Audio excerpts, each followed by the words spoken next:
Good morning, everybody. Happy Valentine's Day to you. Hope today's a great day for you. Let's start it off by taking a look at a few words of wisdom that Solomon has gathered here for us as we're going to look at some of the words of Agur. This is again some of the wisdom that Solomon compiled and shared then with his son. Again, Solomon's actual wisdom, his words ended in chapter 29, beginning here. We begin to see wisdom that Solomon gathered from other places. We have now the wisdom of Agur and Lemuel. That'll be shared in the next two chapters. And so here we're going to see an introduction, more or less, to Agur's wisdom. Who was he? Again, there's a lot of disagreement about who he actually was. Some people believe that Agur was actually, in reality, Solomon. That was one of the names that he was called. But we don't have any concrete evidence to that, and really we don't know anything about him other than what is revealed here. And here we find out he is the son of Jacob, and we don't know who that is. And so we don't have anything really in his words that seem to show that he was Solomon. We're not even sure he was Hebrew. The names are actually Arabic or come from Arabic words, and so it's hard to tell exactly who could have been Solomon, just using a pen name, as we have with Mark Twain, and so that he wrote under a different name. We don't know. But let's look here a little bit what he says. He says, the words of Agur, the son of Jacob, even the prophecy the man speaketh unto Ithiel, even unto Ithiel and Ucal.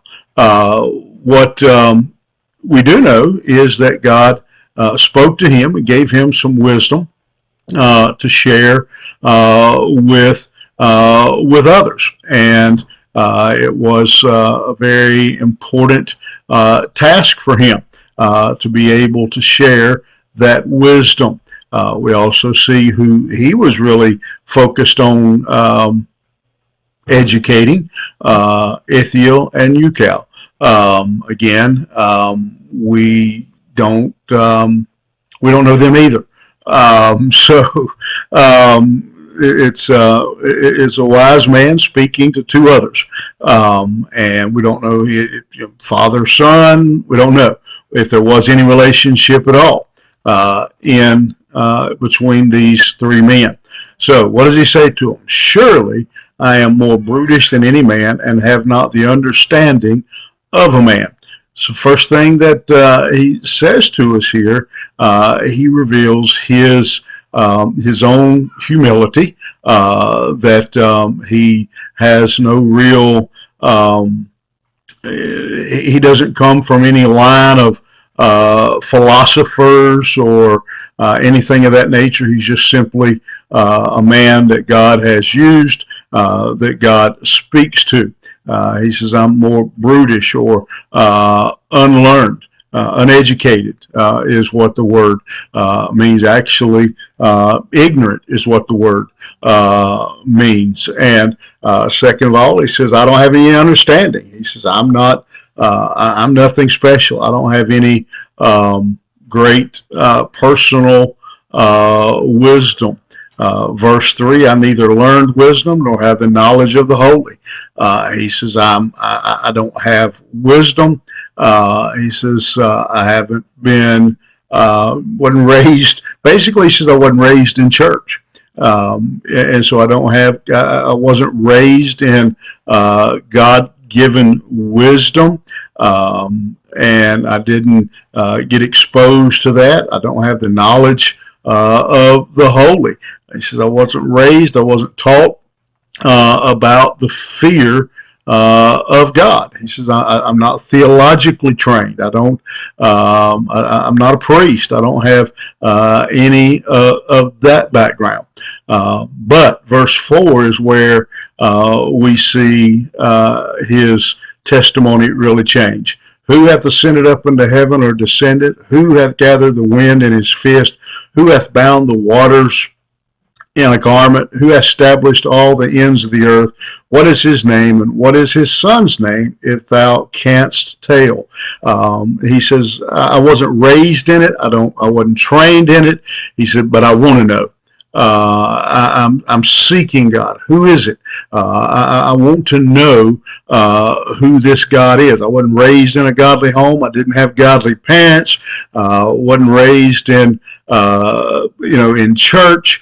Again, we said his name has Arabic roots. He probably was not raised in Israel, where he had been exposed to that teaching his whole life. But something in him knew that there was a God. More than any of the idols that he had been exposed to or anything else, there was a God. He wanted to know who it was that had ascended to heaven, who it was that gathered the wind in his fist. He has a hunger for God. He looks around him at the world and says, this doesn't make sense without a God to explain it.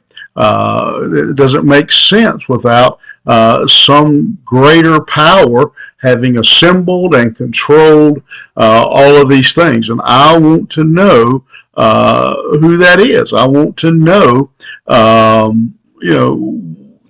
want the details. I want someone to explain that to me. And what a great model this man is. Unlike Agur, most of the people who will be listening to me today, you were raised in church. You've been raised in a godly country. You've been raised around godly things. And my question then from that is, Agur had a hunger for a God he didn't even know. How hungry are we for more knowledge, for a deeper relationship with the God who we say we do know? Who a God that many, if not all, the people tuning in here this morning would say has saved their soul. Are we hungry to know more about God? Are we hungry to know more about his word? Do we have that kind of desire, that kind of hunger in us that Agur demonstrated? I hope you do. If not, I hope today, as you go about today, that God will kindle that hunger, that you will pray that God will give you that hunger, a desire to know more about our God. Think about it. Have a great day. We'll see you back here tomorrow morning.